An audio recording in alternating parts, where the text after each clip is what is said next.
I'm showing that we're live.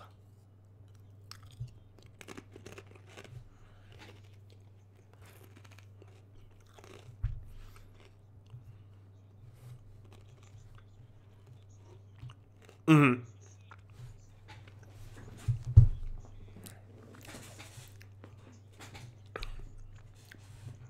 Oh, okay. I was gonna say, is this like a classical lyra thing going on?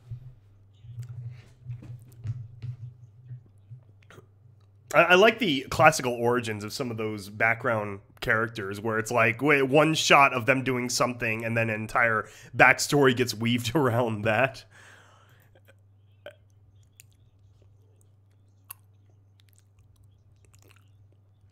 Yeah.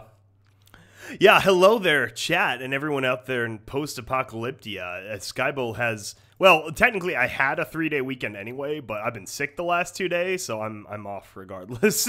So we are doing a Friday morning / evening podcast.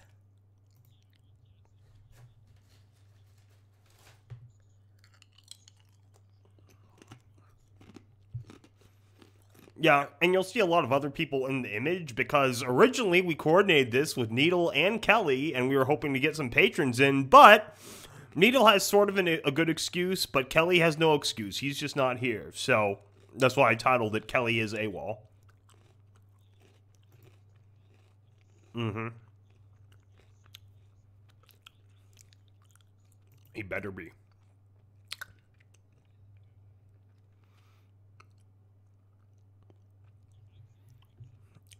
Oh, God.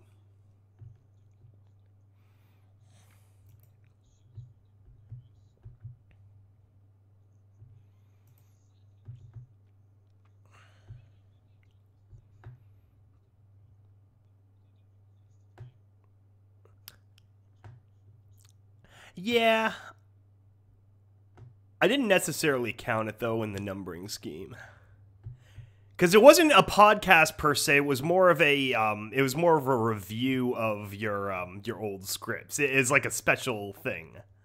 Oh my God, do we have Kelly? Fantastic!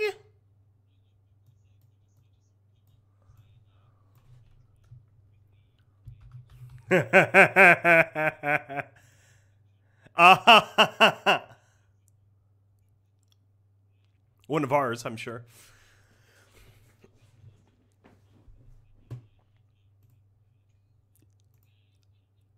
Interesting. Yeah, I remember some of the classic fanfiction days. To be honest, it's weird using that voice anymore.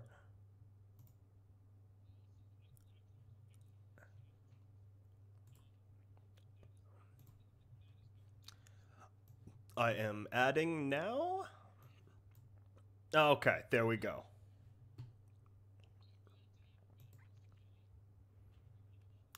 Yeah, I actually like this. This is just the three of us.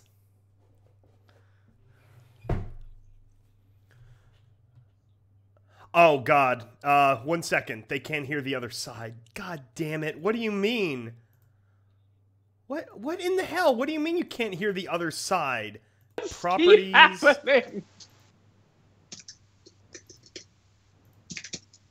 Okay, talk. Hello, can you hear me? Oh, Jesus Christ. We're speaking. So people in the chat just let us know when you can hear us. Which I suppose if you can't hear us, this would be kind of problematic to... Okay, I don't know why that happened.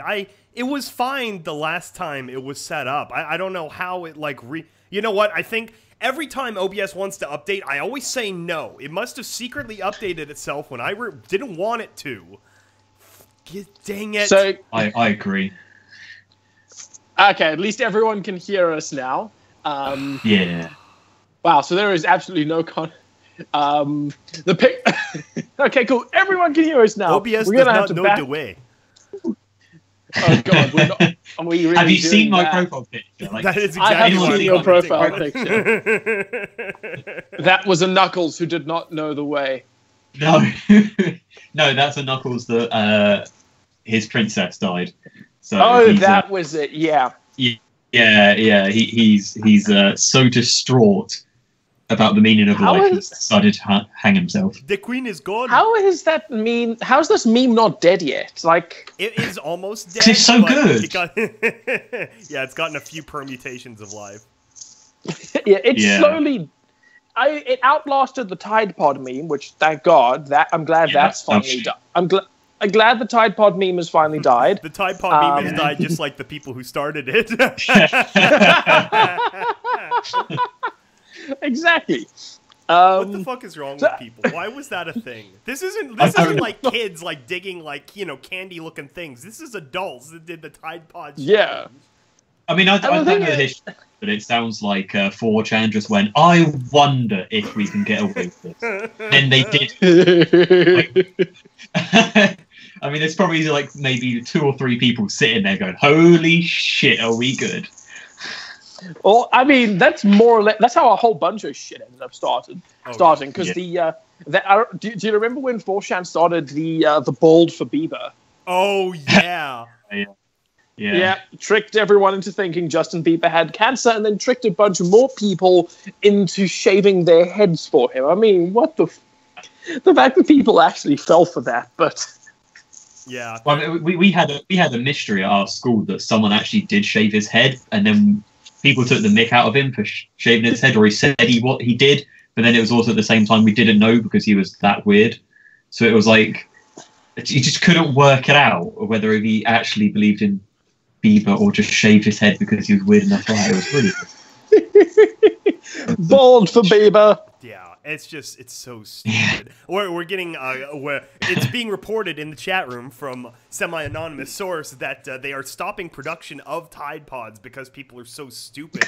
It's like, well, what if it was like the bleach shot challenge? Because that's the thing with laundry detergent. They're all like shot glasses, the tops. It's like you wouldn't stop producing bleach. It's like you need bleach. It's like, I know Tide Pods are like a gimmick, but like washing machines have a slot where you can put your Tide Pod. So damn dumb. I just don't get it. It's one of these just weirdly ridiculous things that people have continued to do. Not to mention the fact that, as you say, Tide Pod's just gimmicky bleach. Can't we just go back to the drink bleach meme? That was so much better. Yeah, that is a surviving tried and true classic. Exactly. That has stood the test of time. And I'd say if all the people into the Tide Pod meme should go and drink some bleach. But actually, here's the question. So every time there's a YouTube rewind, one of their favorite things to do is to go and use the biggest memes of the year. So, like last year, they did the shooting star meme and fucking fidget spinners. So I can't help but wonder, this year, are they going to pull Tide Pods and Ugandan Knuckles? It'll have to be somewhere because maybe not the Ugandan Knuckles because they'll say it's racist, but they'll do the Tide Pods. No, yeah, exactly, yeah. That would be really funny to watch. I wouldn't mind watching that. No, they like, if anyone, it's the classic normie stuff, where a normie comes along, takes over the meme and completely ruins it. Loses its spark. So I don't want to see. I don't want to see. Yeah, it's all meme inflation, and unfortunately, we're reaching like the meme acceleration phase of history. So they're all dying out really quickly. You remember? I mean, it sort of took normie permutations, but remember how damn long Harambe lasted? That was like half of the year. Yeah. I remember that. That was fantastic. I fucking loved the Harambe jokes. Some of the songs were pretty great too. Oh my god, there were some fantastic songs, but I think that everyone who kept photoshopping him into famous movie posters, all of those people have deserve a place in heaven. Oh my god. Yeah. They're the only good people left in the world. Yeah. Just because it came up on my recommended, but has anyone been or anyone seen the Jordan Peterson interview and the what? Ensuing memes from that as well? No, Jordan Peterson interview on Channel 4. No. Oh, Jordan Peterson. Yes, sorry, you were saying. Well, I mean, I couldn't understand. yes. Infamous Canadian professor Jordan Peterson, who, I mean, why would he go on with her? I don't know her name, but I've seen interviews with her before. She's nothing but a gotcha host. It's like she doesn't actually interview anyone. Which host? No. What is her name? Something. Kathy Newman. Yeah, that's Kathy Newman. Yes. Kathy Newman. Yeah. I think my lack of being in America is showing. That's why Dick's out for Harambe. Thank you, chat. I forgot about that. Yeah, man. Dick's out for Harambe. Yeah, well, Jordan Peterson's a meme in and of himself. His freaking $10 magazine quizzes. Yeah, no, I enjoy his lobster stuff. I'm quite enjoying the lobsters at the moment. Take over. I, for one, am looking forward to our Lobster Society overlords. Oh my gosh. Even better is there's this 15-second clip of him put together where he's like, if I wanted to, I could sick all of my fans on the studio and there would be nothing but burnt buildings and broken glass. Who says shit like that? It's incredible. They just clipped it together, but it fits so well because he really has this very, very zealous following. It's weird. Yeah. And then, of course, people are pointing out, the Logan Paul meme. There is no way YouTube includes that in the rewind because everyone's blaming YouTube for Logan Paul, which is it is somewhat understandable. It was, of course, very, very crass and insulting. But at the same time, it's this a lot of people have profited off of dead bodies in media. It's it's just it's like the pot calling the kettle black, so I don't know. It's the best part of the Logan Paul meme was the fact that he was wearing the ridiculous alien hat during the entire damn fiasco. Right? Yeah. Freaking, what the hell? Well, I mean, I haven't seen it, but there was a uni lad said, there's a he uploaded not the apology video. He uploaded something after that and said, I feel completely different about Logan Paul or something, but I don't know what it's about. And I know that's obviously very random to just bring up. I don't know what this is about, and I'll bring up something I don't know. But yeah, I don't know the recent occurrences, although I do just dislike him quite heavily. Yeah, I just never heard of him until this. So it's it's one of those it's one of those weird things where the controversy is probably going to actually boost his reputation. I have never heard of him. Someone pointing out in the chat, of course, Shrek. Shrek's become a meta meme, almost like Pepe, where he's in so many different meme permutations. There's Fedora Shrek, there's Shrek is love, Shrek is life, there's the all-star memes. Especially the original movie was just this perfect synthesis. Because for people who don't know, the entire Shrek movie was one giant, dig at Disney. It was all these people like Jeff Katzenberg who fucking hate Disney, and so they essentially made a movie mocking everything about Disney. Oh, yeah, no, 100%. And to be fair, they fucking nailed that shit. Yes. I have not heard that it was mocking Disney. How does it mock Disney? The entire Shrek movie is just coded anti-Disney propaganda, where it's first of all, there's the whole there's the counter princess fairy tale thing where he goes to save her in the tower, and she saves herself in the second part or whatever. They go to Lord Farquaad is it's play on words. And then you and then you go and it's a Disneyland inside where it's got the little small world deal and everything. So I saw, speaking of Shrek, so I saw this. I was browsing the Dank Memes subreddit, and I found this one jumped out at me. There were 5 Shrek movies released during the Bush presidency. There were 2 Shrek movies released during the Obama presidency, but since Donald Trump took office, there have been 0 Shrek movies. Impeach now. No more Shrek. And what I kind of love is that I like, depending on your opinions of the Shrek movies, the joke still works. I know. Oh my god. My personal opinion is that Shrek 1 and 2 are capital, and then everything else is kind of like no. Oh, no, the Puss in Boots solo movie I thought was really, really good. I actually never saw that. I have heard good things, though. I really, really enjoyed it because he was always my favorite part of the second and third films, and I didn't like the third film. Yeah, the third film felt like the second film redux.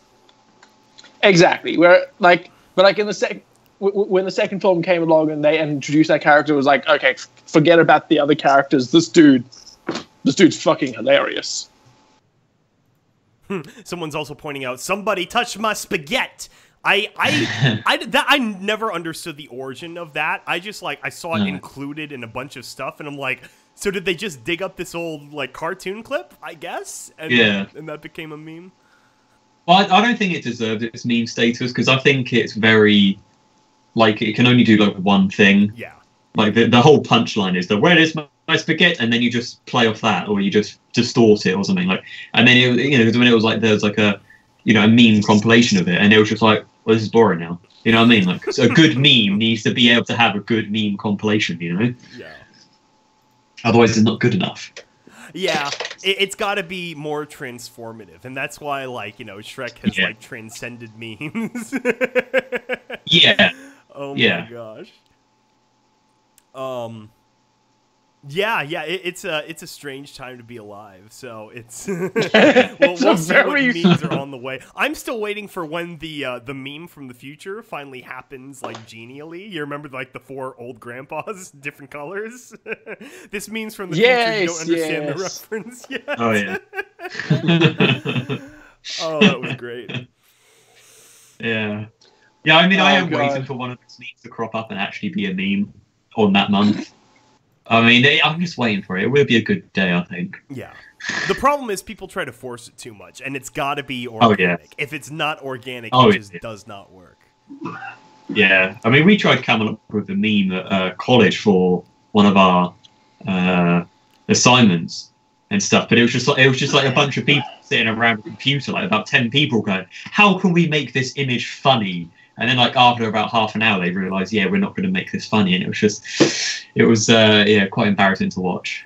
I think the only successful manufactured meme was probably Chuck Testa. And that was because it went a good 2-3 months before people knew it was a setup. Oh my god, the fucking Chuck Testa. That was fantastic because that always used to catch me off guard. Yeah. That one's always been really, really fantastic. Yeah, that's a little bit older internet, but for those that don't remember, it was it's this really crappy looking commercial, like American local broadcast television, and it's this guy who's selling a taxidermy service, and so he'd hold a deer's head up, and people oh look, a buck, and then he moves the deer, and it's just him, and he's nope, Chuck Test. Yeah, it was very stupid, but it led to a fantastic meme, which is how most memes are born. Yeah, but the thing is, it was apparently from the outset meant to manufactured to be viral. I don't know if that was maybe retconning, but supposedly there was a lot of thought behind that. You can't retcon life, people. I mean, you can try, but this is another thing that wasn't exactly. That's not how linear time works. But Pegasynth is mentioning the Hawaii missile false alarm. Oh my god! Yeah. Did you see? So one of the most fantastic things Pornhub went and posted their on their Twitter feeds their analytics. They this is not a pervy thing, guys. If you're on Twitter, go follow Pornhub because they post their analytics around specific things, and it is funny as fuck. So you've got the Hawaii missile false alarm, and just as around the time that the alarm goes out, you see big downward spike. No one's watching that shit. There are still people, but yeah, big downward spike. And then after the after they announced, nope, it's fine. There actually wasn't a missile.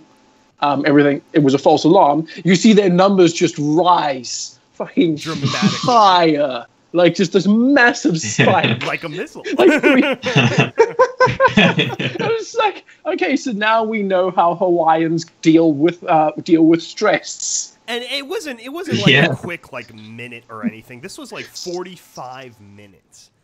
And there was a story that circulated on 4chan, and I don't know if it's true, but OP seemed pretty genuine that in the lieu of the missile threat, that some guy had sex with his sister because they thought they were all right about to die. No. Yeah, supposedly, if you Google it, I'm sure you'll find it on a green text thread, and it is incredible how he describes it. Yeah. Well, even though that's bad, it's the one where he texts his crush and says, "Oh, I like you," and then she goes, "Oh, yeah, I like you too."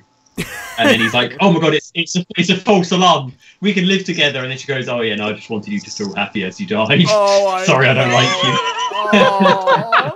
And both of those, it's like the pain of that experience is forever. Yeah. The missile threat was 1 hour of confusion, but that will never die out. Oh yeah, yeah.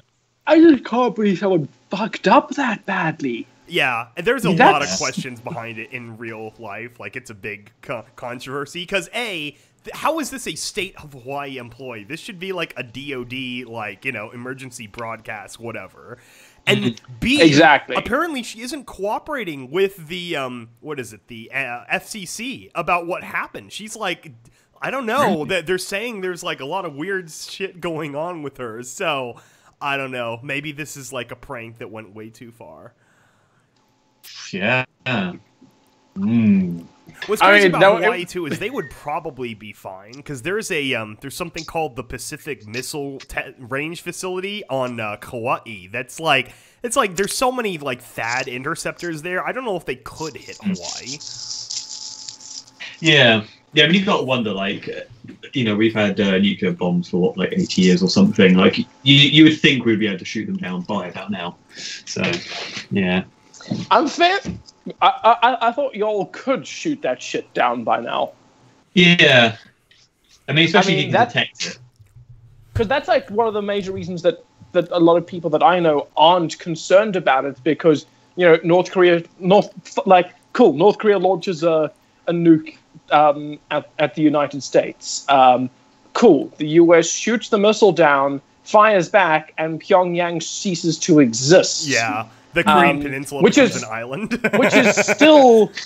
which is still obviously a terrible scenario because a lot of innocent people die, and we go back to the nuclear option being a valid option. Yeah. But on the other hand, there is no the idea of a protracted nuclear war is not really doesn't seem like something that's going to happen. No. Or at least that's what it looks like from down here in the south. And I say this as someone who knows full well that South Africa is out of the blast radius of all of this. 100%. The whole of Southern Africa is out of the blast radius. So when you guys all end up killing yourselves, we remain the master race down here. Well, I mean, you can take over England as a bit of a punishment, maybe, or something. All that would happen in that scenario, if the entire northern hemisphere went dark, is Australia becomes the new U.S. It's you understand that, right? Maybe the South Philippines will become the new Soviet Union. Well, that's the big secret about Australia, too. Very few people understand. Australia has more uranium than the rest of the world combined. The Outback is one giant uranium mine. Yeah, shit. Oh, man. Didn't know that. So cozy up to Australia then. Absolutely, they're our best friends. Oh yeah. Australia only exists because of the American independence too, where Britain was like, okay, we gotta go find something else to play with. Yeah, I'm still bitter about that. Australia is essentially what happens when the Night's Watch from Game of Thrones is a country. Yes, exactly. What do they it's such an obvious joke, but they literally would have Jon Sand. Oh yeah, yeah. Instead of Jon Snow. They would have some snow too. There are a few mountains in Australia that are actually nice. Oh shit! And technically, he is Jon Sand. Oh, that's right. Yeah, that's literally his name now. Yeah, that's true. Fuck. Although he was conceived in marriage, she technically did marry Rhaegar Targaryen, so he is Jon Targaryen. Oh, yes, right. I forgot there was that. Yeah. Yes. Jon Targaryen. Could the motherfucker stop changing his name? I know, no kidding, right? Right? Well, the reason he never changed it to Stark is because he didn't want to fucking die. Right? That name just has bad luck attached to it. Although that was the best payoff of the last season was when finally we had Sansa and the other girl. I forget her name now. When they were brought back, Arya, of course. When her and Arya were back together, and you had the little dynamic, and then they both immediately turn on Littlefinger and fucking yeah. That was pretty great. That was nice, but they shouldn't have had the drama in the first place. That was a bullshit plotline. It was really bad. It was out of character. Yeah. That whole my problem with that whole arc was the fact that you're combining the best and most interesting character in the show with arguably the worst character in the show. The two best, because I mean, Littlefinger was a great character. He was really interesting. Arya's story could have filled an entire show on its own. Oh yeah. Like big Arya chunks of season 4 and 5 are just her story. Yeah. Arya has consistently been the most interesting in the show, and then it's like, hey, let's take Arya and Littlefinger and let's stick them in a plot line with Sansa. Guys, let's have their plot line revolve around Sansa. We'll get her to try and show more than 2 expressions this season, guys. I'm just glad to have the Starks back at Winterfell. I'm waiting for the payoff of Arya and Jon Snow meeting up again, because they were good besties. Yeah. They were close. Yeah. I need because that would be. This is 7 years of tension building up. Yeah. Right, like that. Yeah. I would like to see that. More importantly, I just want to see Arya get put to more useful shit. Like it was cool seeing more Starks back at Winterfell, but on the other hand, it was also kind of like I miss seeing Arya out on her own, killing people and doing murder shit. Yeah. And what the fuck is morality? What's morality? It sounds like mortality, the thing I make everyone I meet face. But that's as close to morality as she gets. Mm-hmm. Yeah, and it's like you got to get enough of the band back together, the ones that are actually still alive. Oh my god, right? But I suppose which really is actually quite a lot of them.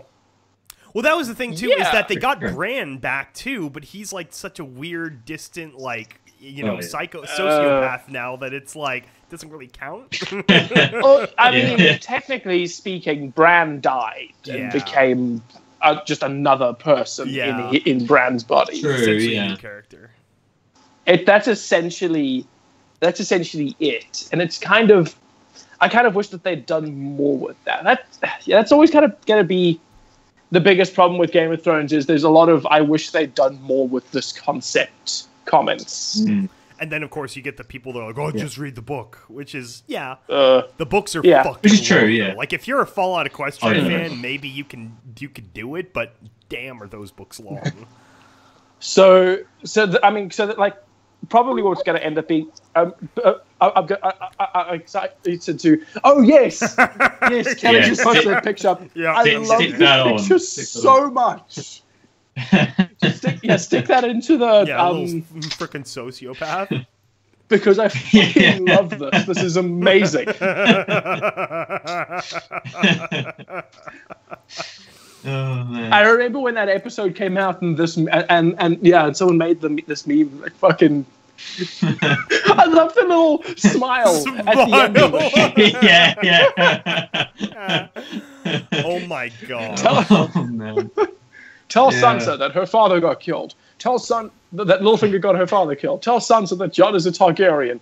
Tell Sansa the White Walkers are closer than everyone thinks. Tell Sansa she looked beautiful the night she was horrifically raped. And smile while you do it. Like, Smile. what is this decision-making process? Yeah, that's like chaotic evil. Right? Yeah. I mean, there's so many implications. It's like the fact that you're like, you reviewed that footage. Hello? Can you guys hear me? Hello. Yeah, I can hear you. That was a buzz. That's a who wrote this moment? Like, who wrote that? Why was Bran's like? I still don't get that. Like, they waited till the end of the season for Bran to tell one person, like not even a member of the Stark family, just fucking Sam, what he saw in his vision, not anyone else. Like, there's all this vitally important information. Yeah, it's a bit infuriating. It's like half the season would have been over like they were fine in rushing plot points and in some regards, but they stretched out the ones that had clear solutions to them. Look, I can't imagine it's been easy for the writers. This season without having the books to work off of, and they've been the show's got better in some regards as a result because they're not changed the books. Oh, yeah. But in some regards, it's got worse, and it's and I feel so sorry for Dave and Dan because which is I think that's part of the reason why the next season's only coming out in 2019. They need the extra time to write a satisfactory ending to this. I don't know how to do, honestly. I think a bunch of people are going to be mad no matter what. Exactly. I can't imagine the stress they must be under right now. It must be ridiculous. I think part of it, too, is for, of course, the time to make the action scenes and the shooting in snow and stuff, but, you know. Well, yeah. All of that. Yeah, well, yeah, because they're not going to be doing a lot of scene sets in the... They're not going to be doing a lot of scenes set in Spain anymore. Well, no. You know, filmed in Spain. You know, all the action in the next season is going to take place in the north, probably. So lots of snow shooting. Yeah, lots of snow shooting, which is going to make life difficult for everyone involved. You know what's ironic too is how many people whinged over that episode, and I'm like, first of all, the quote unquote, you know, quote, the rape of what's her name in season 1 was much more graphic. And it's like this one actually had significant story like necessity. All you saw was he unzipped the back of her dress. That was it. And then it cuts away to, you know, horrified reek. You know. Yeah, no, that was done. It was done very, very well. And so that's what I hate about the internet sometimes. It's like it spins so far out of context and no one's watching the actual scene. So it's like, you know, at the point when they want to take the show off the air, that's when I have a problem. Like that got a more brutal reaction than the time that the show writers were like, "Hey guys, let's set fire to a child." Oh guys. Yeah, that was pretty horrifying. The show, like the reaction of the fans to that was like, "Yeah, but in the same episode, Daenerys rode a dragon. Guys, she rode a dragon." It's like, yeah, but 5 minutes before that, they set a child on fire. Yeah, but Daenerys rode a dragon, guys, and then it's like the next season. Like, nope, the show has gone too far. Not only that, but it was like really low, like terrible CGI dragon. It wasn't really until season 6 that the CGI worked for like that kind of thing. Like even I remember the last scene of season 4 when they're sitting on the wall and like, you know, they stopped the siege for now. It was like it was really, really bad, like tracking with the 2 layers of the shot. Even I could have done better than that. It's been interesting watching the show's CGI. The behind the scenes stuff on how they do the dragon riding now is really, really cool because they take the because they do the animation for the dragons, but the way 3D animation works is it's essentially just numbers on a graph plane. Yeah. So they just take all the coordinates and add them to one of those bull riding machines. So the bull riding machine moves in the exact same timing and directions as the dragon does. It's perfect. So they just stick her on top of that, and it matches up the movements perfectly. Which I thought that's actually that's a stroke of fucking genius. Yes, that's very good clever. Filmmaking. Yeah. That's like when we talk about, Lord of the Rings or Jurassic Park and about how well those stand up. It's because they use everything. You mix the practical with the CGI, with the miniatures, and it all comes together. It forced perspective. Exactly, because after a while, the eye starts to adjust to realize that something is practical, and after a while, the eye adjusts and realize something is CGI. If you keep switching between the two and you don't give your audience time to adjust to it, then they're not going to fucking notice. And especially also because if you're smart like Spielberg and have a lot of rain and darkness and so on, then you're not going to see a lot of the dinosaurs. It's one of the many problems with Jurassic World. I can't even. I watched Jurassic World once and then stopped. I know they still used puppeteering and practical effects on sometimes. But it was pretty scattered. Like the entire when they break the cage with all the pterodactyls. I thought the scene they did in episode 3, the one no one remembers, they handled that much better than this one. See the. It could also just be that I've never had a particularly big. I've never had an emotional connection to Jurassic Park. I kind of liked the first one. I thought it was okay. Years later, now as a filmmaker, I really respect the film, but I still don't. I'm still not a big fan of the series. I'd like to read the Michael Crichton book because I'm fairly certain that he. Yeah, I mean, it's Michael Crichton. Usually when people adapt his work, it's not quite up to his standard. With, the Westworld movie being the sole exception because he wrote he wrote and directed that shit himself. Yeah. No, it's definitely the best adaptation. Like, I remember I watched the Sphere movie they did in the late 90s, which is horrible and terrible, whereas the book is actually very fascinating. But it's but then again, even that book it's not even in his top 5, so. Yeah.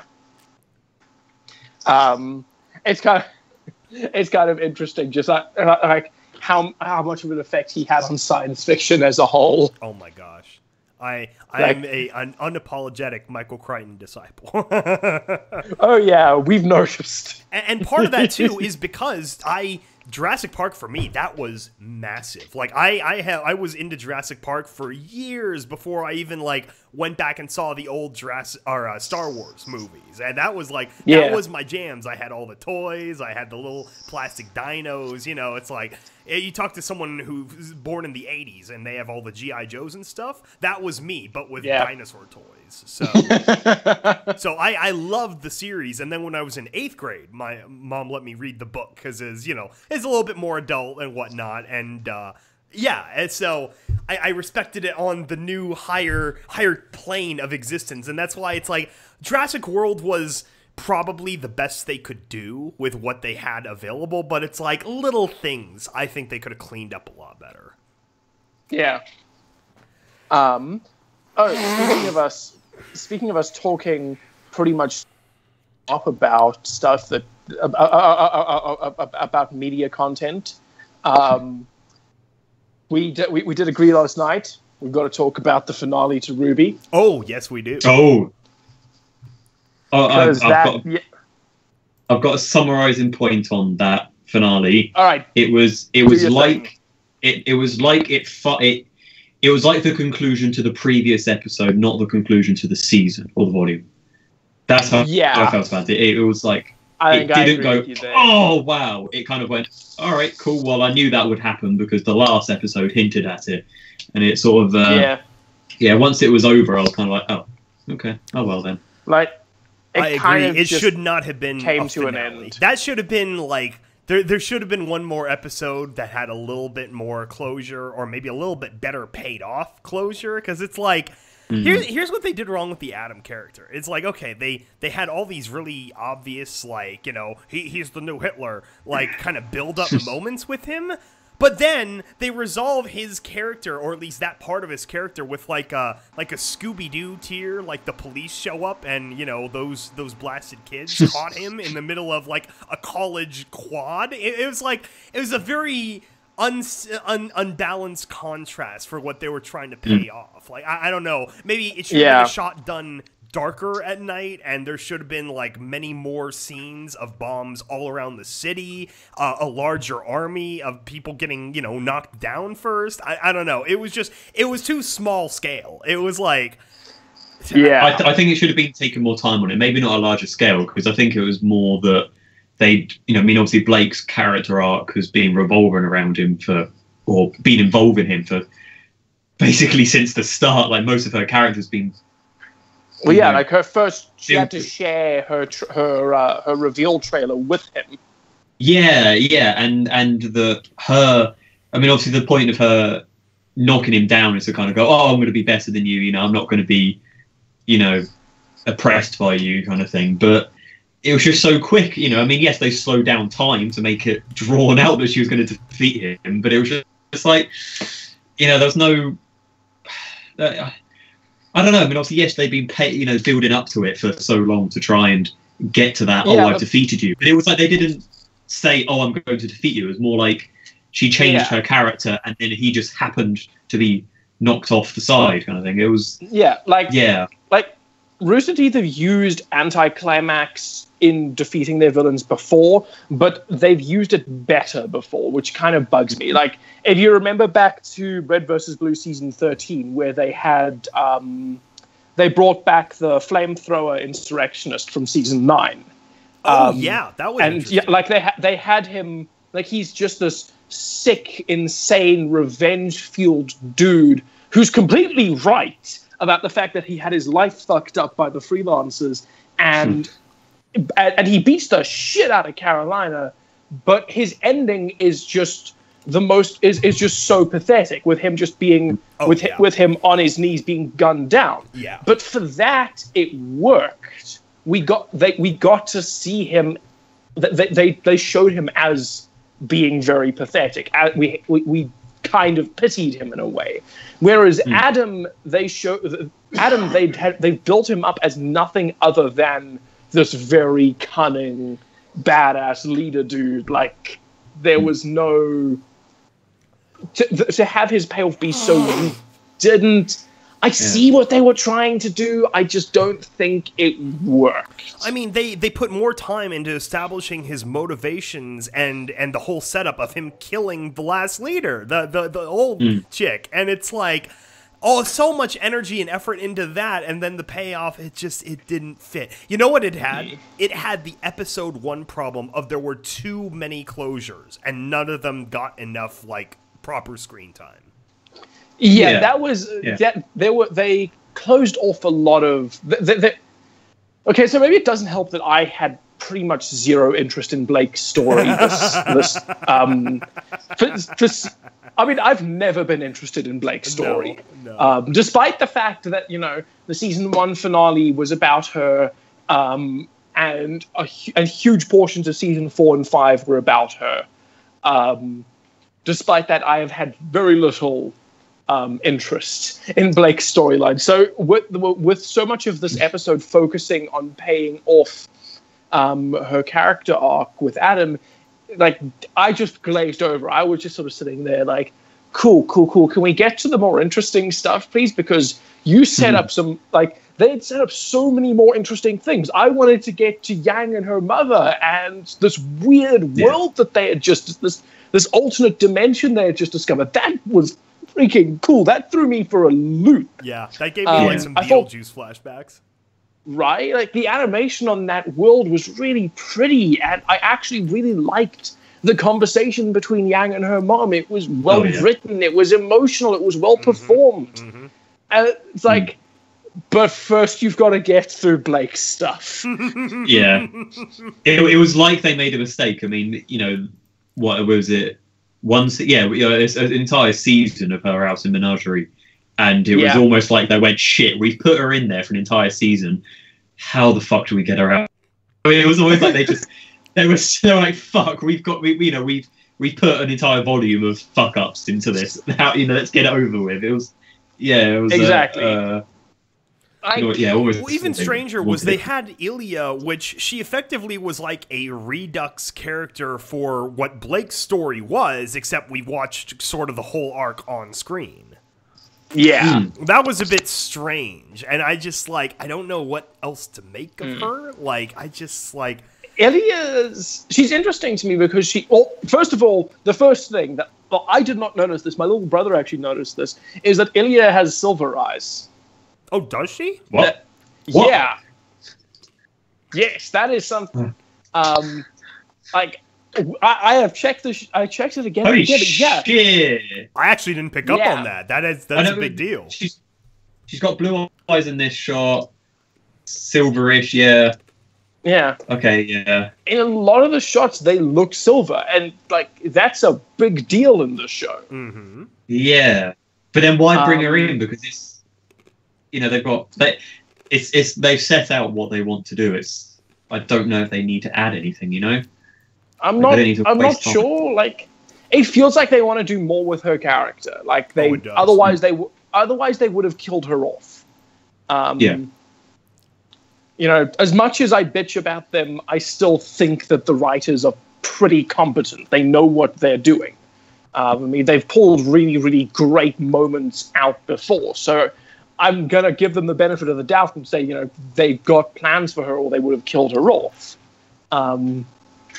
But I'm not sure where the rest of the show is going. They're going back to Atlas now, which for Weiss must be like, I just left. I just fucking left. Yeah. What the hell? Well, Hazel. They spent a lot of time with Hazel in the last few episodes, and he was like that. Which kind of bugged me. He was an interesting character, but we had no development for him outside of him screaming why he hated Ozpin in the middle of a fight. At that point, it was that was also well, why should I care about a fight between all these characters and this new villain that we've never seen fight before, who's kind of just been hanging around like this? That kind of bugs me. Which was a shame because we got to see some really, really cool shit with we got to see more of Ozpin fighting. Well, in Oscar's body. I don't get what their aversion is to showing Crow's full scythe. He brings out the entire weapon. He's brought it out 2-3 times in total, but he always just reverts it right back into the sword form, and I don't get why. They've built the model for it. Yeah, they built the model for it. It looks fucking amazing. That is a wonderful design. It's one of those things. I want to see him and Ruby just Grim reaping some people left and right. That would be an incredible action scene. That should have happened in season 4. I mean, they've still managed to do some pretty solid action scenes lately. Though I did want to see, I did actually want to see a fight scene between Yang and her mother, just Yang with fucking missing an arm. All right, we have a patron. We have a patron in the chat. Oh, howdy guys. What is going on? Howdy. Nothing's really up. Just got out of class a few hours ago and took a nap. That's the way to do it. Yeah. Yeah, man, you got to rest. I mean, I haven't taken a middle of the day nap in a really long time, but I'm not already great at sleeping during the... Why is someone in the chat talking about sex robots? Yeah, I know. I was like, do we want to lobby over to that, or is there something we should wrap up with Ruby first? I thought I'll have to wait until I have the whole soundtrack, but I thought the music was about the same as season 4 in terms of amount of things I liked versus things I didn't like. So I think it sort of hit a plateau. it's definitely not it's not as great as season 1 and 2. No. As the music for season 1 and 2, it's been interesting watching the way the show has peaked and fallen off over the years. Something gets better, but something gets a little bit worse. So there's something that then but what I do love the fact that the show staff are receptive towards criticism and feedback. Season 1, the biggest complaint was the episodes are too short. Give us more of the story. Season 2, boom. There was the pull into 10-minute episodes, and the episodes have been getting longer ever since. There were people were more critical about the more childish nature of the story in the first 2 seasons, and then season 3 came along and blew our fucking minds with its fantastic and dark writing, and then it's like. It's been nice watching them take feedback and advice and roll and improve the show on it. But then there are also points where it's like they focus on thing A, but then forget to make sure that thing B is still. I want more winter already. I want just more winter. That would be great. Well, I mean, we're going to Atlas next year, next season. So winter will be. Their co-introduction in season 3 was still probably the peak for me. That was so. Oh my God, that was fantastic. That was a really, really good fight. And it's also kind of cool watching. I want to see more of. I do want to see more of that history. But though, more importantly, I want to see. I think Volume 6. They need to finally show us flashbacks to Team Stark. Yes, because we have seen, we've seen Ty, we've seen Raven, we've seen Crow. Can we see King Summer Rose now? That would be really nice. I want more Ty too. We didn't get enough of him in season 4. He's a fun character. Well, yeah, we need more Ty because pretty much any show that has Bernie voice acting in it is just going to benefit in the long run. Well, especially that little like bros night with him and Oobleck. And, that was fantastic. That was so fun. Yeah. So I don't know. So in his last vlog, we got hints of his new project, which because Bernie's heading up a new project for the first time in a very long time. He hasn't written and directed something himself in a while, not since Red vs. Blue season 10. And so in the last vlog, we got to see little bits of his writing process and just like the general production processes he was having meetings. So we got to see there's something to do with doors being able to speak. What? Yeah. Doors being able to speak. And weapons kind of based off the Grim Reaper's scythe and the idea that they meant everyday objects with a fuckload of supernatural abilities in them. Okay. Right. But that's kind of all that's all we saw. But it's already enough that I'm very curious about. I'm curious about the doors, the speaking doors, or is this going to be something that takes place in multiple dimensions or? I don't know. Yeah, they kept it vague enough that. From what you're describing, it sounds like that one part of Rick and Morty mixed with Kill la Kill. Oh God! Please, nothing like Kill la Kill. Please, I'm begging you. Nothing like Rick and Morty. Yeah, please, nothing like either of those things. I mean, Rick and Morty has some really, really fantastic moments every now and then, but it has jumped the shark. It's officially jumped. Oh the shark. Yeah. The Pickle Rick episode is the official, that's like the equivalent of the Simpsons episode with where the actual Seymour Skinner came back and the whole show retconned itself. It was so weird. Or it was like Slice of Life for us. Where they quite literally jumped a shark. They literally jumped a shark in Slice of Life. I've aired my grievances about the Slice of Life episode, but the recent seasons are very quality, so I can't say too much. 4 was definitely the Valley of Pony, and then Starlight Glimmer brought her wonderful little new life to it. Starlight Glimmer has, without a doubt, been the best thing to happen to My Little Pony. Yeah. Partly I like agree just the with you, fact that she, I love the fact that just she had. Typically the morals of the show are things that you would actually need to learn in your life.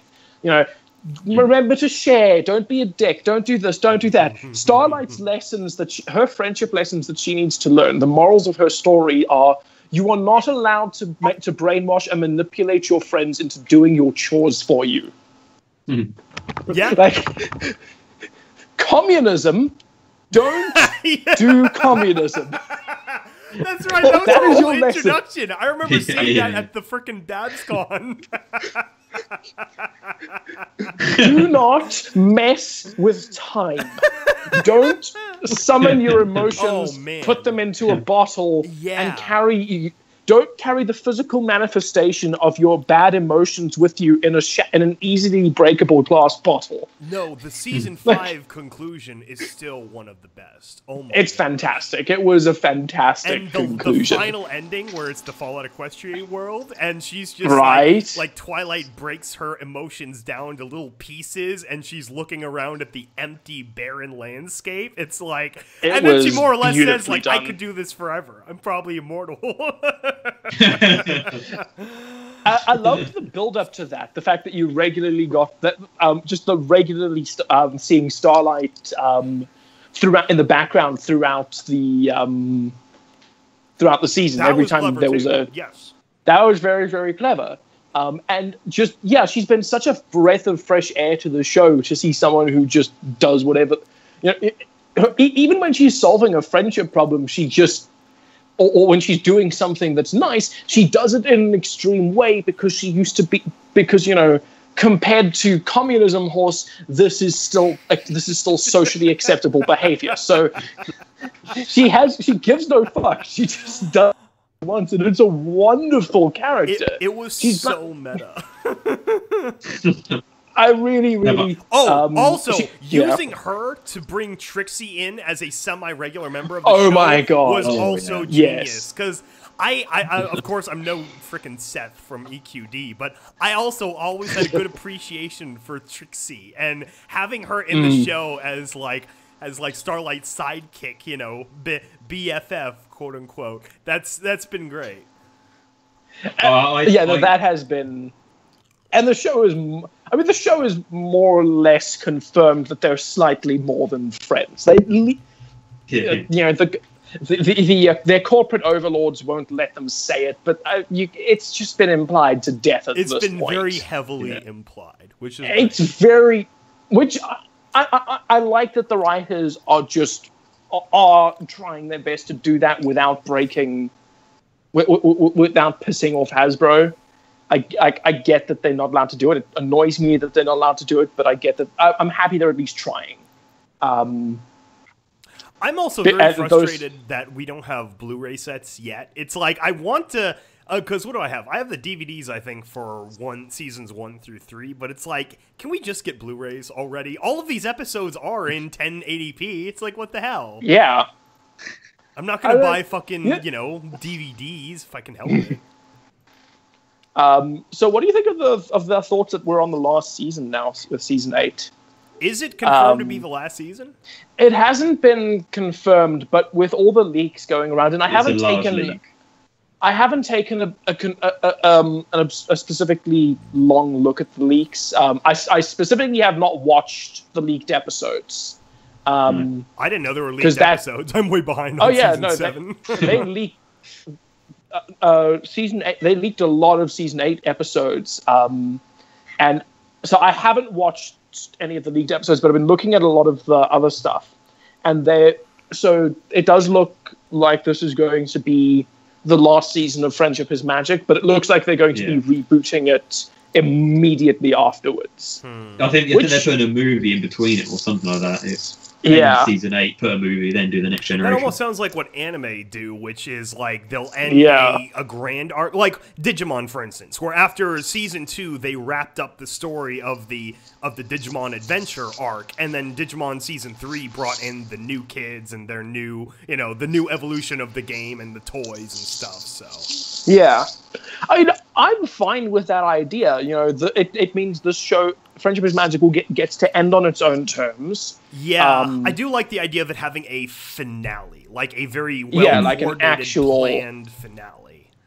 Yeah, like I'm interested in the idea of seeing that. It also means that with a properly planned ending, I would not mind sitting down and binging the all 8 seasons. Oh my god! Oh yeah, like that would just be wonderful because the show does have actual well done character development throughout. You do get to see them grow, and that's always a joy to see. I was always pulling for the show to at least hit to season 10 before they did a reboot or before they cancelled. But you know, it's still no slouch. It's still like. Apparently they've been doing EQG like little clips online too, and I guess in one of those episodes they brought Sunset back, which is interesting. Oh yes, no. In one of the Equestria girls shorts, they had Sunset come back into Equestria, met Starlight, and then both of them went back to the human world. So we got to see human Starlight. Oh yeah, that's where that model came from. Yeah, that's where that model came from. That was just an adorable design. Yeah, see, I gotta find them all in like I think they're all on just the Hasbro YouTube page or something. I'm behind on a lot of pony content, but I've still been able to keep up with. I've been able to keep up with the main run of the show, but I have not looked at. I've been meaning to get back to the comics because the comics were fantastic. I read the comics a little while, like the first I think 10 issues way back when in like 2013. Yeah, I liked that they knew that only the hardcore fans were going to read the comics, so they made them a lot darker and a lot more mature. Every once in a while, we'll get a comment from someone who read the Sombra Celestia arc about Fall of an Empire, and I'm like, look, I didn't read it specifically because I'd already had my little headcanon story conceived in like 2011, so of course I wasn't going to go back to that. Or 20. I mean, technically, the thing is that both of those stories work because actually they kind of strengthen each other a little bit. Because the Reflections arc in the comic was about was Celestia falling in love with an alternate dimension Sombra. Oh, really? Yes, it was. She fell in love with Sombra from an alternate dimension. Oh. And the arc's kind of separated into a past and a present, where we see how they met and fell in love, and then a present day where the main 6 go into that dimension and meet the Good King Sombra, and watch him kind of sacrifice himself and embrace to save them. He ends up becoming evil as well. Oh, it's a fucking depressing ending, but. If you were to it worked with the Fall of an Empire ending, because what if you were to look at the Fall of an Empire narrative from the perspective of Celestia has just been, because in the past day narrative, Celestia falls in love with the alternate dimension Sombra, and then Starswirl bans her from ever going to that dimension again, and Celestia is fucking miserable about it. No. So if you were to look at Fall of an Empire from that perspective of if they were canonical to each other. Celestia falls in love with Sombra, but gets banned from seeing this alternate dimension version of him again. Then she and Luna go and meet the real Sombra, and Luna falls in love with the real Sombra.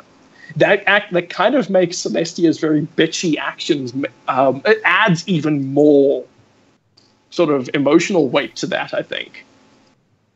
Mm.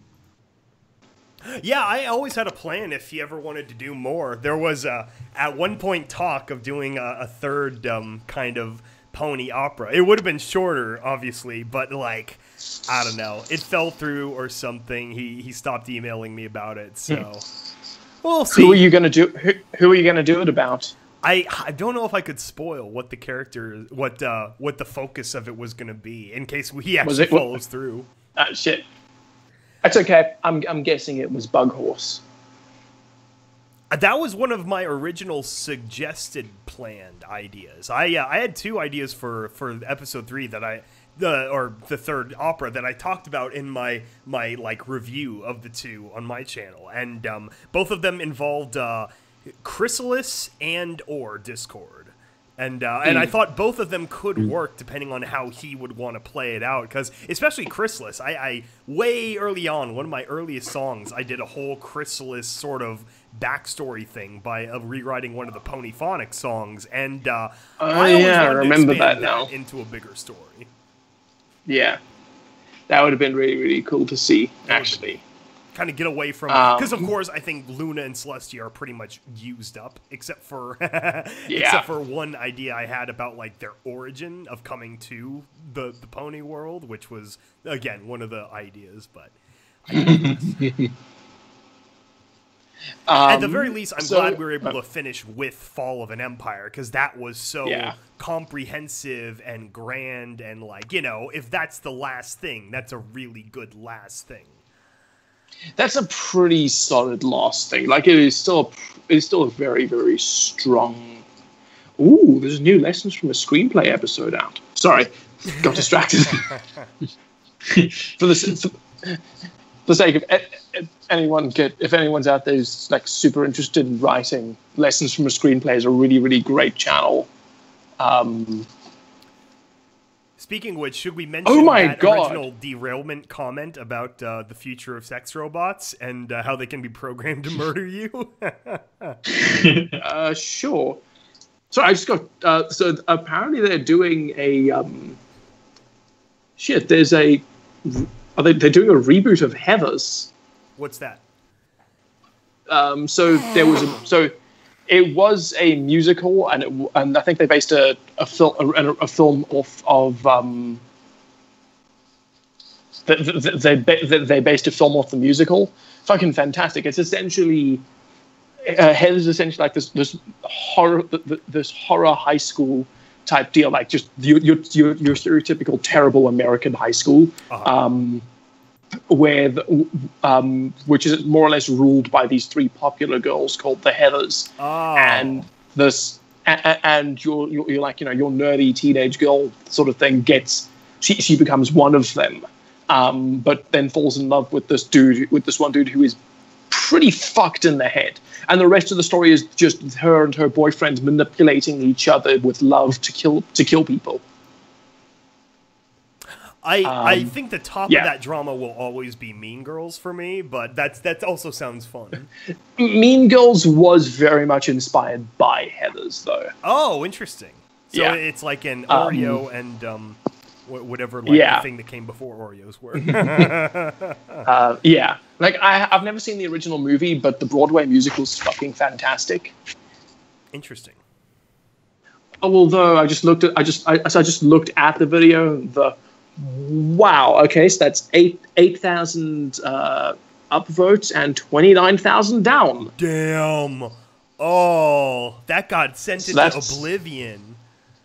Okay, I'm guessing this isn't going to be a thing. I'm guessing this isn't going to be good. What is that? I'll have to see the Infinite Warfare.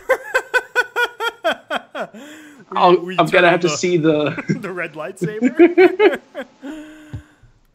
I'm gonna have to see the actual trailer fully to make a decision on it, but that's unfortunate. Maybe it'll be like the Gem movie, that also got downvoted to oblivion. Oh my god! Right. That was one of those interesting benchmarks in like the history of like crowdsource projects. Like, you know, as we're a couple years into like Kickstarters and GoFundMe's and stuff, and it's like some of the highs and lows have been so fascinating. Like all of the debacles around the Mega Man like sort of thing, the Mighty Number 9, and how everyone felt betrayed and stuff. It's interesting. Interesting. Oh, question to Kelly. I was asking this to. I was discussing this with Skybolt right at the beginning. You wouldn't happen to know how to take like a normal speaking voice and turn that into something super growly, gravelly, and monstrous, would you?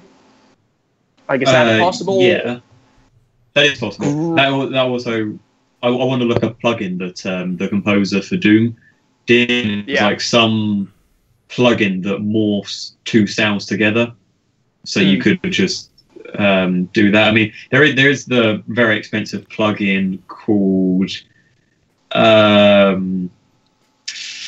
some expensive plugin that like you can take a sample of like a C line or something, and then you put it with your voice, and it will just make you into a ghoul or whatever, and you can just do tons and tons of stuff with it. But it's very expensive, and there's nothing on Pirate Bay. Very interesting. And do you know what? Do you remember? No one rat me out though, please. Dehumanizer is the plugin that's expensive. The one that Dehumanizer plugin. It's like the plugin's more expensive than the computer itself. yeah. I think it's like $300 maybe. Yeah, that's pretty bad. Holy fuck! This is expensive. I can't. I'm looking. It's 279 pounds. Oh yeah. That shit's no. Yeah, exactly. But I can whack some stuff up. I mean, important tip to everyone listening. You can do it with stock plugins. You don't need expensive plugins. Make that very clear. Yeah, most of the things I've ever done are just with what comes native in Mixcraft. Yeah.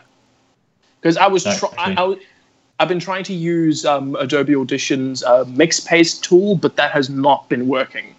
Because that's better for robot characters, not for monstrous dragon type characters. Yeah. And unfortunately, I overestimated my editing skills, so I asked the voice actress, just record it normally in your normal voice, no gravelly, growly shit, and then we'll add some of that in post. That was a bad decision on my part. We're like an hour later, and I finally found the Clorox can meme that I was looking for at the beginning. Like cans of Clorox bleach. Oh, God. Yeah. I think that's a core meme. Yeah, isn't it? It's essential. I think it's all like underground marketing for the Clorox Corporation. I mean, it probably is working for them as well. Oh yeah, it's one of those things that's like Hoover or Q-Tip, where it's like the one brand like becomes the thing above the actual thing. It's like you can buy generic bleach. Like bleach is just like it's like a a baser salt like chemical combination, but Clorox became like the typified American brand, and I think that's crossed boundaries, oceans too. So fascinating. I can say it's not popular in the shops, but it is popular in the culture. That's how I see it. True. I think like Hoovers, especially, that's very big in like the UK. Is that all vacuums are Hoover? Oh yeah, definitely. Yeah. Oh yeah, definitely. Yeah, we call everything a Hoover. Forget the Hoover. Even though it's not a Hoover, it's weird. You know the funniest part of like that being a thing is in the American South or Southeast, they call all sodas a Coke because a Coca-Cola is one of the oldest sodas, and it started in Atlanta, which is like really deep South. But so every Pepsi product, every RC Cola, it's all a Coke. you know that's got to drive Pepsi crazy.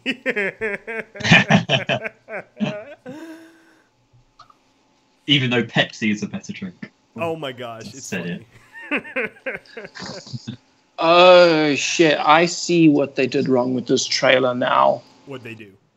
So I haven't watched it with audio yet, but just I've been looking through the video. Yeah. So the point of Heathers, one of the overall points of Heathers is that the three Heathers were these self-obsessed, narcissistic, privileged, racist white girls. Okay. They are horrible people. So, and what the movie has done is whitewash. So you've got also one character. So they've got one character who is overweight and one character who is black. And the problem with this is it defeats the point of the message. You cannot have racist characters if they are. You can't have characters whose whole purpose was to slam a certain thing. Like, you get what I mean? Like, Interesting. Heather, so they're probably morphing the point of the movie into like, instead of like overt racism, it's like a class thing maybe, or something. Exactly. More measured. Like, well, I'm not sure. Like the Heathers, for example, hated overweight people. Yeah. So you can't make one of the Heathers overweight, because then why would they hate overweight people? You can't make one of the Heathers black, because why would they hate black people? Sounds to me like Mean Girls Like is you're maintaining taking its place. yeah, you're taking what was a very good, strong message against racism and against fat shaming and against all this shit, and you're making it, and you're muddying it by not understanding the point of it. Yeah, that sounds like more Hollywood. Yeah. Whoops, we fucked it up. That's very weird. It's very, very weird. GG Hollywood, you screwed it up again. Right? Oh, here. Like, go. There we go. If you wanna swap the race of a character, fine, go for it, do it. Just make sure that the race of the character is not integral to the plot. That's like doing a Martin Luther King movie and then you cast some white guy as MLK. Exactly. Or it would be like doing, it doesn't. At that point, it does not make sense, and it doesn't look like they're doing it.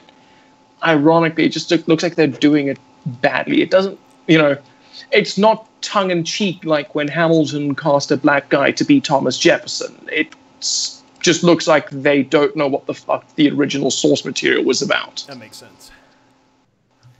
Uh, It's probably one of those things where they think it'll be more like, it'll get a better reach if they think they can like sort of soften it. It's all about the bottom line. This was something I hated in it was sort of like the mid 2010s, like a 8-year or 9-year period where they rebooted all these old movies, but they took them down a notch. They turned an R movie from the 80s into a PG-13 kind of movie, and it just made it soft and stupid. The typified of that is the RoboCop reboot or the third Expendables movie, where it's you took the edge out, so it's the movie it doesn't serve its purpose anymore. Especially both of those franchises were built on super violence, and then they made it so you can't directly kill someone on screen. It's so stupid.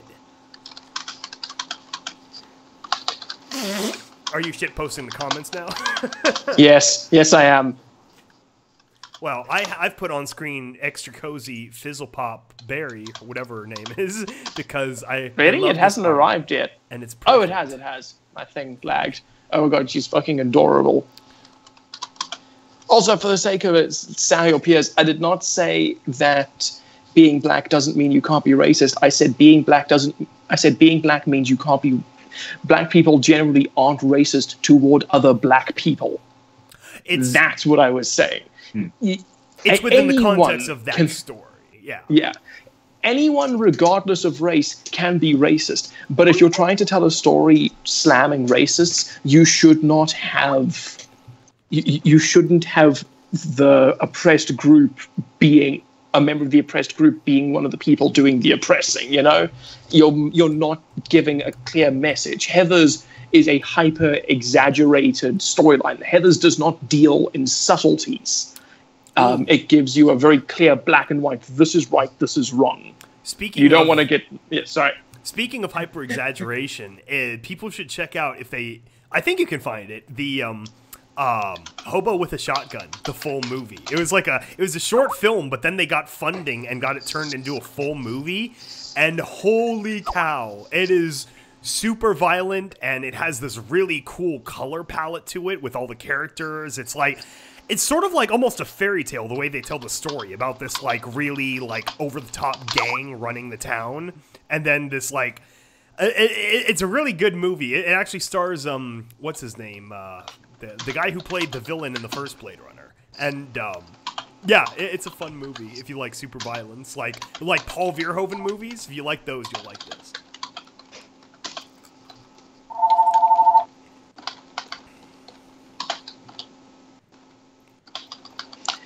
Okay.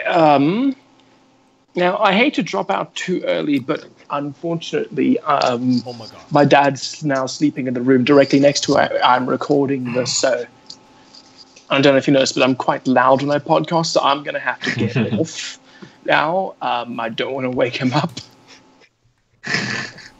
Fair enough. At that point, I would be a dick. So I'm going to drop off of this, but y'all continue the podcast. Derek, you can take my place. You're Vermont now. I'm Vermont now. I think that means you owe us some scripts. You don't owe anyone scripts.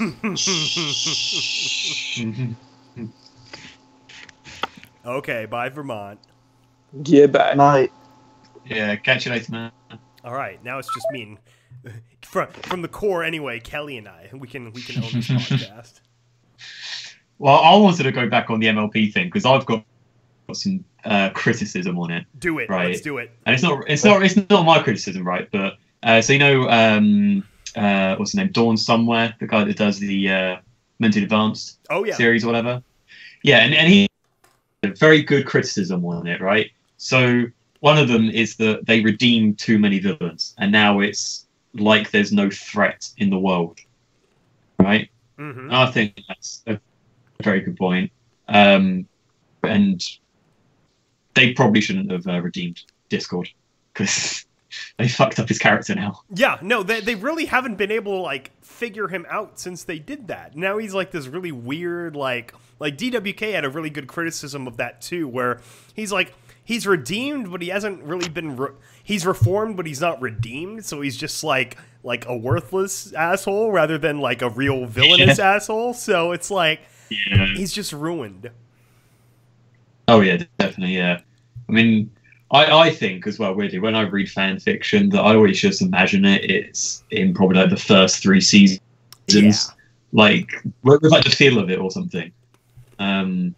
But next criticism, right, which I think is very, very good, which I didn't think about. So Twilight in like the early seasons, she was like the audience's eyes into this really weird world where like that didn't make sense, and it was like, oh, okay, so what does make sense and all that. And then as soon as she became an alicorn, she was like, oh, okay, I know everything, and that's fine. And they could have done more to put her into weird positions and maybe made her go off and done diplomacy or something with weird countries and be like, okay, I don't know what I'm doing. How the hell do I rule a country and shit like that, and be, you know, out of place because we're out of place and we have no clue what the hell's going on, you know. And last point, but they're all freelance writers, which means that there's no coherent story and they just write whatever the fuck they want, which is disappointing. So, I do agree absolutely, where Twilight did not really earn the princessdom. Like, I know they got cut short on season 3 because of the first EQG movie and stuff, but it's like they really didn't make it a thing until the very end. And it's just like, as much as I like the season 3 finale, which I think I'm the only one that likes that episode, is of course it was earned way too quickly. That entire arc of her deconstructing the star, what's his name, should have been an entire season. Yeah, which is what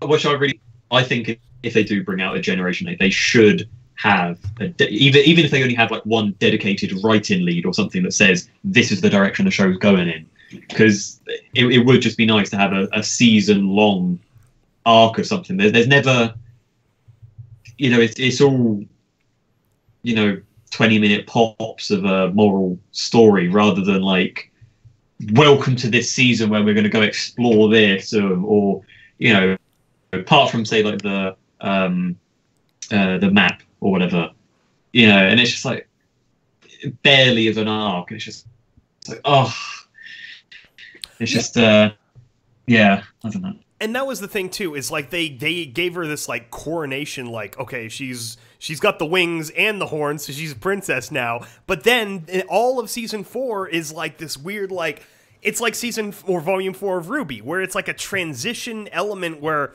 okay, she is kind of a princess, but she doesn't have a castle or like a real purpose or anything. And then they sort of resolved that with the season 4 finale, and they gave her the Friendship Princess playset and the crazy table. But it's like, even then it was not enough. So maybe if like more episodes were like you said, maybe like more diplomatic or like a little bit hammering home that point more, it might have worked better. But then essentially they just like put her on deep freeze until they got Starlight Glimmer's character going, and then they turned Twilight into a Celestia apprentice on that, which was interesting.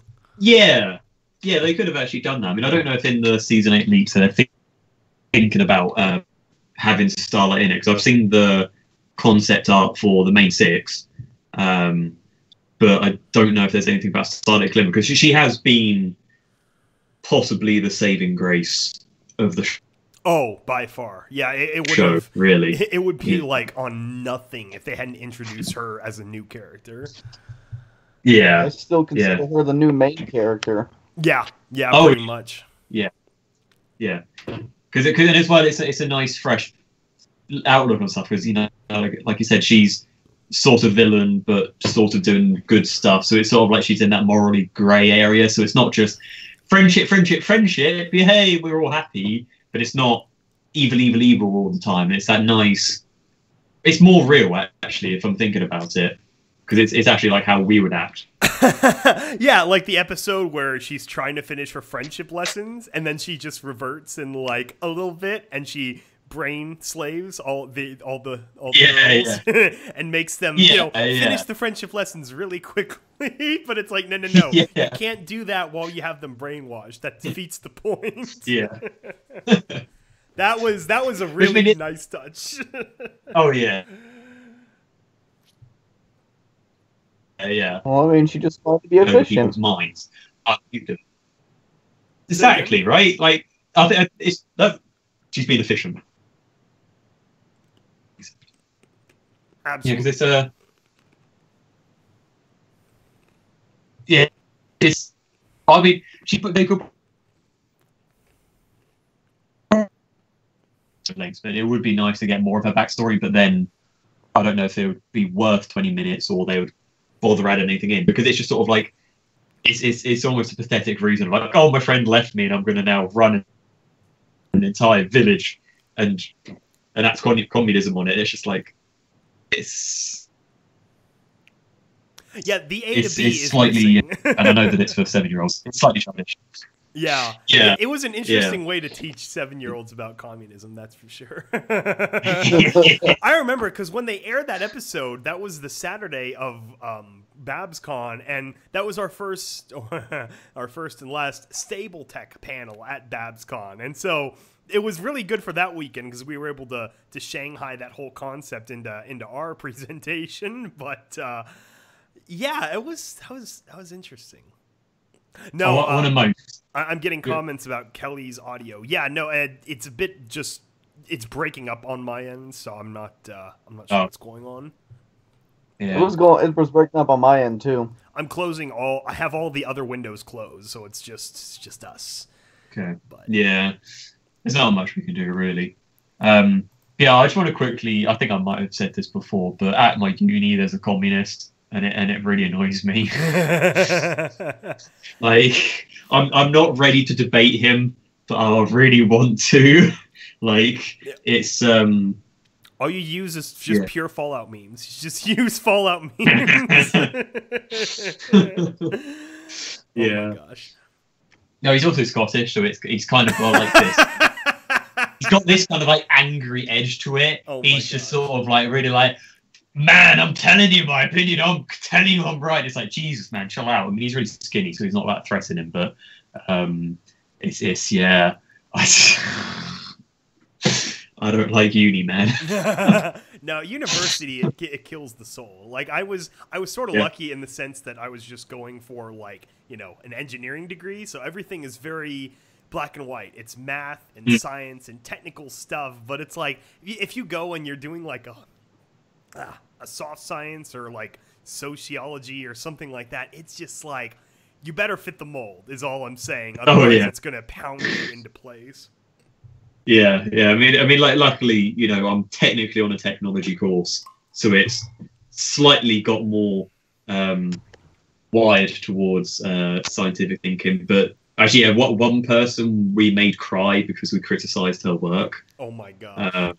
Yeah, it was. I'll go to the group next to you and explain your project or whatever, and then the communist and I went, oh yeah, but have you thought about that? And just constantly went, you know, it's kind of unthought out, and then she cried and left. Oh my gosh.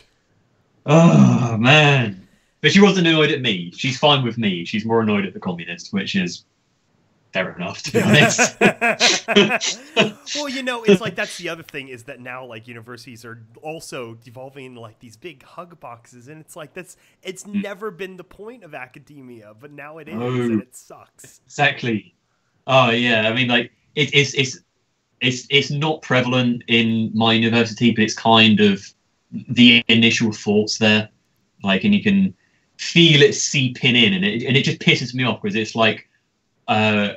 I want to like be hammered with knowledge, and then they're just like, we'll just kind of twinkle you with some knowledge, and yeah, we'll teach you what we feel like it. And it's just like, you know, I want it to be like, you know, a bastion of knowledge and just be hard and stuff. It's just like, fuck, man. No, I mean, except for like the hardcore like calculus and stuff, I've learned way more outside of university than I have in. Like in America, we have to do all these, they call them GE courses. So it amounts to like 2 years of like a little of everything. You got to take some history, you got to take some sociology and some this and that. And it's like, most of it is just this like, this, you know, this shake and bake level kind of stuff that is like, it really has no substance to it. And then outside, you know, you just spend a night reading through like Wikipedia articles, and you end up like, and some YouTube videos, and you take away with more knowledge than that. Oh yeah, yeah. I mean, that's the annoying thing. I think it's normally like every other week. For about 2 minutes, I'll learn something new. But what I learned would have been on a Google article. You know, I think it was like I learned a quick key command or something, or I learned a new feature of logic, and it was like, I don't need to spend money on this. This is ridiculous. It's yeah, I'm struggling through as my parents have told me. I'm gonna push through and get that bachelor's because I'm a hard-working person. I'm gonna do it, and then because you got to really.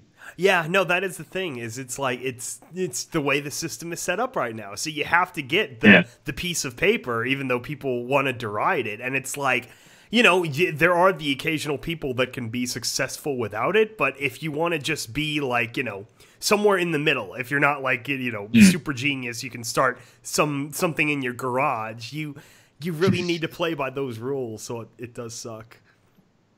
Yeah, yeah, but. Maybe we'll one day we'll see what happens. We'll live. Yeah. You know, well, really, I mean, education's evolved so many times in the last couple of like centuries, and it's like anything could happen. You know, 50 years ago, most Americans didn't go to college; they barely went to high school. No. You know, most of them went into some like factory field, especially in the 40s and 50s after the war. Yeah. And before that, there wasn't any public school. So, like, Abe Lincoln, he studied law in his log cabin in, like, bumfuck Illinois, which is, like, it was so remote and empty at the time. It was literally wilderness. It's like this guy, you know, comes out of the woods, and he joins law and becomes, like, a representative and stuff. Yeah. I mean, that's something, because I've considered if there was like a job in America, I'd probably move to America because I don't get too nationalistic, but I do think America is the best country in the world. So yeah. Well, England is the parents, and that's great. Yeah, we're like number 2 country, I think. But you know, I want to move over. I mean, it's because I think one of the really weird things I don't get about America is your highways. Like, they are huge. Yeah. It's really weird. Yeah. Like, we just have motorways that are just laid across the ground, but you guys just build things on pillars and go, yeah, we'll make a highway. It's like, what the fuck is this? It's crazy. Oh, man. Oh, especially if you live in like a node city like I do. Like Sacramento is like all these different like land-based things coming together. So you've got railroad tracks all over the place, and then you've got like 4 major freeways that like intersect all at one place. So it's just like stacks and stacks of concrete. Oh man. Yeah. And also I'm pretty sure like all of your cities are just bigger and taller than all of our cities here. Which is just England slightly has a annoying, but high also density too. It's like even though your land area is only like 10%, you have like only 20. You have like 20% the people, so you're like twice as like clustered as America. Oh yeah, definitely. I mean, you know, I think you know, say with like what route is it? Route, the one that goes west to east, you know, all the way through. The really long road. Yeah.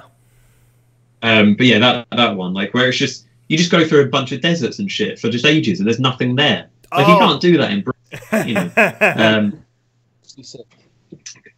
Yeah, no, I've driven that. Yeah. That's Interstate 40. That's the one that goes through like Flagstaff and Texas and all those fun places. Yeah, I drove. I think I drove an average of like 100 miles an hour, which is like 130 or 40 kmp, and that was a good time. Because there's nothing. It's just a straight road for like 400 miles between towns. Damn.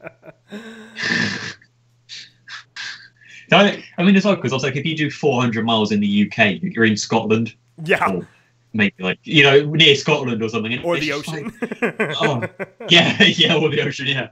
Yeah, and it's just like, oh, man. Yeah, so maybe one day I'll come across to the States and live there. That is one thing I always enjoyed about living in California is that California is a really big state, but there's lots of things to do within it. So Texas is like big and empty, but like California's interesting, and so going up and down, it's got a great like road and like road trip culture. Yeah, I mean, like pretty much every single state has something cool and unique about it. Yeah, which is which is why I don't like. I'm not very certain on completely certain on moving because it's just sort of like where the hell do you go? It's not like England where you can just pick any city and it's like I'll have work. It's just yeah, it depends on the job and the kind of culture you're going for. I could definitely, I'd be someone to talk to, of course, 'cause I've been everywhere, man. Yeah, that's always the funny thing too. It's like people sometimes like they'll judge Americans if you haven't been out of the country, which is like that's one thing, but it's like there's 50 states. It's like it's the same thing as like having traveled all over Europe. It's there's a lot of different places, their own little unique histories. Yeah. The histories aren't as old, of course, as all the various European states, which is really neat. But like, it's fun. We do have that. Yeah. I mean, as long as you can, as long as you don't think America is what the world revolves around, then I'm fine. Oh, no. Actually, the opposite. I want America to be less of a global entity because that has cost us so damn much over the last couple of decades. Yeah. I want to go back to like classical like American isolationism. That was great. Where we stayed out of everyone's shit and they stayed out of ours. Yeah. That would be nice. Yeah, I mean, I don't think Britain's ever had that because we've always liked, we've always liked causing some trouble with the neighbouring countries, or conquer somewhere, or just be barbarians. I mean, we've got the history, man, over here.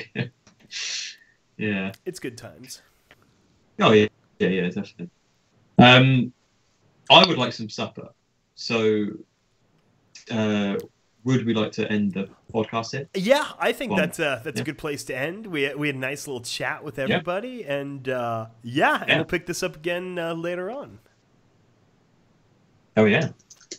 Okay, Oh, you all right. guys. Well, thank you for joining us for this little podcast where we talked about memes and stuff. And we will talk to you guys more later. We're getting close to Valentine's Day, so hopefully we'll organize as many people together as we can for a Valentine's podcast. And let it be known that's Definitely my have to have dog's one, right? birthday. Oh, fantastic. We got to at least Okay. we'll try to get Oakhart and Needle on, so we have Yes. women's. Yeah. We need as many people for some shipping. That's what we need on that day. Ends up just being them, and everyone else is on the sidelines. Yeah. Alrighty. Well, then I will talk to you guys later, and we will talk to you, audience, later.